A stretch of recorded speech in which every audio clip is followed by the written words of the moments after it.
It was the deadliest bus crash in Manitoba's history. A minibus carrying dozens of people, most of them seniors, collided with a semi-truck on the Trans-Canada Highway where it meets Highway 5. The 17 who died are not forgotten. A memorial with crosses and flowers remains near the site of the crash, just down the road from Jordan Dixon's home.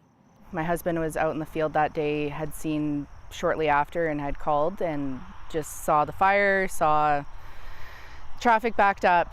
At that point, we didn't know any details, and it was pretty heartbreaking and shocking. With the tragedy came calls to make the intersection safer and a promise by the provincial government to make it happen by studying the intersection and weighing their options, something CBC learned was already done nearly 20 years ago. CBC obtained a 2006 report by the then NDP government, which found the intersection had several issues, including poor signage, missing median bars, tall grass, and a narrow median that didn't meet today's standards. Some would be addressed, but the report said widening the median wasn't possible due to the cost. It's so narrow. There's enough room for one passenger car to stop and actually look both ways, but there's not enough room for a truck, especially a semi or a Super B, or especially farm equipment, to actually stop and go through.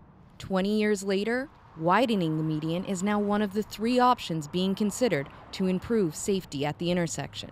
Everybody in town has a story about the intersection. Some of them are quite tragic, some of them are scary. And unfortunately, it's almost a yearly thing where you have a story about it.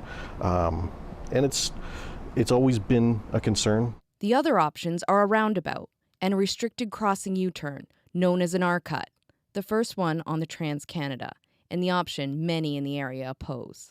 I don't know if it's a good solution for this particular location. A lot of the traffic on the Trans-Canada Highway would be crossing over Manitoba. Some of it would be unfamiliar with the area and would not know what an R-cut is. Several consultations have been held by the government to hear residents' concerns about the safety improvements at the intersection.